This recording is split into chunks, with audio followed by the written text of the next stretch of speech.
तुम्ही कधी उरलेल्या वरणापासून थालीपीठ बनवून बघितलंय?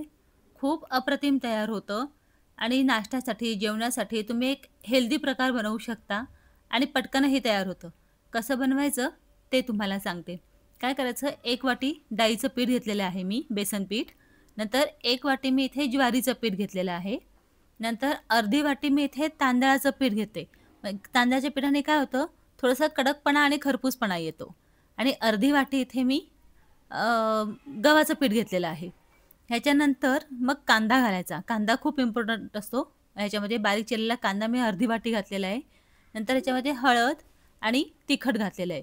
आता मी जे वरण बनवते ना, त्या वरणामध्ये फार जास्त तिखटपणा नसतो, कारण की आरवीला फार जास्त तिखट आवडत नाही.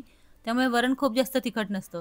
त्यामुळे मी इथे आता तिखट जास्त घालते. तुमचं वरण जर का तिखट नसेल तिखट असेल, तर तुम्ही कमी जास्त तिखटाचं प्रमाण करू शकता. नंतर चवीप्रमाणे मीठ घालायचं आणि छान व्यवस्थित मिक्स करून घ्यायची ही सगळी पिठं. व्यवस्थित मिक्स झाल्यानंतर मग आपलं जे वरण आहे ना, ते वरण आता किती उरलं, तर माझ्याकडे 1 वाटीभर वरण उरलं होतं, जे मी रात्री बनवलं होतं आणि आता मी हा सकाळचा नाश्ता बनवतीये. तर हे वरण जे आहे ते मी ह्या थालीपीठाच्या पिठामध्ये घालून घेणार आहे आणि मग व्यवस्थित परत मिक्स करून ह्याच्यामध्ये शेवटी थोडीशी कोथिंबीर घालायची. म्हणजे आपल्याला ती कोथिंबीर पण खूप छान लागते बारीक चिरलेली. त्यामुळे बारीक चिरलेली कोथिंबीर ह्याच्यामध्ये घालून घ्यायची आणि मग ह्याच्यामध्ये थोडं-थोडं पाणी घालून छान थालीपीठाचं आपण जसं मळतो ना पीठ, तसं मळून घ्यायचं. आधी अंदाज घ्यायचा वरणाच्या ह्याच्यामध्ये थालीपीठाचं पीठ किती बसतंय ते आणि त्याप्रमाणे पाणी घालून थोडं-थोडं मग अजून वाढवून घ्यायचं. म्हणजे व्यवस्थित मिक्स करून घ्यायचं. वरण जर जास्त असेल तर कदाचित मग पाणी घालण्याचीही गरज पडणार नाही. यामध्ये तुम्ही तुम्हाला आवडीप्रमाणे भाज्याही घालू शकता. म्हणजे थोडीशी मेथी किंवा थोडासा पालक चिरून असंही घालू शकता, छान लागेल. आता ह्याच्यामध्ये थोडं-थोडं मी पाणी घालते, कारण की वरण कमी पडलेलं आहे. त्यामुळे थोडं-थोडं पाणी घालून मी मिक्स करून घेते. पिठंसुद्धा तुम्ही तुमच्याजवळ अवेलेबल आहे ती थोडी-थोडी करून घातलीत ना, तरी चालू शकतं किंवा कमी जास्त पिठांचं प्रमाण केलंत ना, तरीसुद्धा चालू शकतं. फक्त तांदळाचं पीठ फार जास्त घालू नका, नाहीतर ते थालीपीठ कडक तयार होईल. म्हणजे असं खुसखुशीत नाही होणार. त्यामुळे तांदळाचं पीठ कमी घालायचं. बाकी तुम्ही ह्याच्यामध्ये बाजरीचं पीठ ॲड करू शकता. नंतर अजून तुम्ही गव्हाचं पीठ थोडंसं जास्त घालू शकता. काही प्रॉब्लेम नाही. फक्त तांदळाचं पीठ जे आहे ना, ते थोडंसं कमीच घाला, नाहीतर कडक होऊ शकतं. अशा प्रकारे मी थालीपीठाचं पीठ मळून घेतलं. आता हे बघा तुम्ही, जास्त मी घट्टही मळलेलं नाहीये आणि एकदम मऊ आणि पातळही मळलेलं नाहीये. आपल्याला थापता येईल अशा पद्धतीने ते पीठ मळून घ्यायचं. इथे एकीकडे आधी तवा गरम करत ठेवायचा. आता थालीपीठ करायच्या वेळेला काय करायचं, एका बाउलमध्ये पाणी घ्यायचं आणि सुती कपडा घ्यायचा स्वच्छ असा आणि तो पाण्यामध्ये छान बुडवून घ्यायचा. सुती कपडा पाण्यामध्ये बुडवून झाल्यानंतर मग तो पोलपाटावरती किंवा आपलं जे कटर असतं ना आपलं कटिंग पॅड, त्याच्यावरती पसरवून घ्यायचा. ह्याच्यावरती पसरवून घेतल्यानंतर मग थालीपीठाची एक गोळी तयार करायची आणि मग थापून घ्यायची. आता हे काय होतं, सुती कपडा असल्यामुळे चिटकत नाही आणि पाण्यात आपण भिजवलेलं असल्यामुळे बिलकुलच चिटकणार नाही ते. फक्त हाताला ते थापताना जर चिटकत असेल ना, तर हाताला पाणी लावून मग हे व्यवस्थित असं थापून घ्यायचं. सगळ्या बाजूनी सारखं थापून घ्यायचं. फार पटकन तयार होतं. म्हणजे लाटायची वगैरे ह्याला गरज पडत नाही. हाताने छान थापून घ्यायचं. थालीपीठं सगळ्यांनाच माहिती असतील. आपण अशीच थापून घेतो. नंतर आता हे असं थापून झाल्यानंतर याला मध्ये-मध्ये असे होल पाडून घ्यायचे. होल पाडून घेतले की काय होतं, त्याच्यामध्ये आपल्याला तेल घालून छान ते भाजता येतं.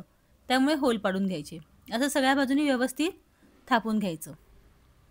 सगळ्यांनाच थालीपीठं खूप आवडतात. आमच्या घरात तर प्रचंड सगळ्यांना थालीपीठं आवडतात. मग तुम्ही भाजणीचं थालीपीठ करू शकता, उपासाच्या भाजणीचं थालीपीठ करू शकता. पण हे जे थालीपीठ आहे ना, ह्याच्यामध्ये काय होतं, उरलेलं वरण आहे ना, ते सुद्धा एक वेगळीच टेस्ट येते या वरणामुळे, या थालीपीठाला आणि वरणही वाया जात नाही. त्यामुळे तुम्ही अशा पद्धतीने एकदा थालीपीठ नक्की करून बघा. अशा पद्धतीने मी इथे होल पाडून घेते आणि आता हे तवा आपला गरम झालेला आहे. त्या तव्याला काय करायचं, तेल लावून घ्यायचं आधी, म्हणजे ते तव्याला चिकटणार नाही. त्यामुळे तेल लावून घ्यायचं.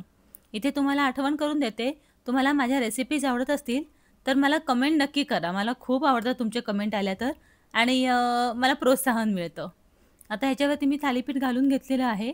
एक 5 मिनिटं एका बाजूने शिजू द्यायचं आणि मग दुसऱ्या बाजूने उलटून पुन्हा शिजवून घ्यायचं.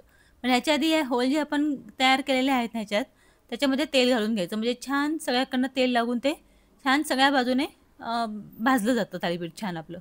त्यामुळे असं तेल घालून घ्यायचं. आता एक 5 मिनिटं थांबून हे पलटून दुसऱ्या बाजूनेही शिजवून घ्यायचं. खूप पटकन तयार होतं. अगदी 10 मिनिटामध्ये तुम्ही हे थालीपीठ तयार करू शकता. तुम्ही हे नाश्त्यासाठी पण तयार करू शकता. अगदी संध्याकाळच्या जेवणाच्या वेळेला जरी तुम्ही बनवलत ना असं थालीपीठ, तरी खूप सुंदर पोटभरीचा नाश्ता होऊन जातो हा किंवा जेवणाच्या वेळेलाही पोट भरतं. त्यामुळे दुसऱ्या कुठल्याही गोष्टीची गरज पडत नाही ह्याच्यामध्ये. आता उन्हाळ्याच्या दिवसामध्ये वेगवेगळ्या गोष्टी खाव्याशा वाटतात. म्हणजे वरण, भात, भाजी-पोळी नकोच वाटते खावीशी. तर मग हे अशा पद्धतीने काहीतरी आयडिया करून आपण पदार्थ बनवले ना, तर ते संपतातही, उरतही नाहीत आणि वेगळ्या पद्धतीचा एखादा आयटम खायलाही मिळतो आणि हेल्दीही आहे. त्यामुळे एकदा नक्की ट्राय करा. तुम्हाला जर माझ्या रेसिपीज आवडत असेल, तर चॅनलला लाईक, शेअर आणि सबस्क्राईब करायला विसरू नका. मी अशाच छान-छान रेसिपीज आणत राहीन. तुम्हाला कशी वाटली ही रेसिपी मला कमेंट करून नक्की सांगा. तुमच्या फ्रेंड्सना शेअरही करा. भेटू पुढच्या रेसिपीमध्ये. तोपर्यंत बाय. Take care.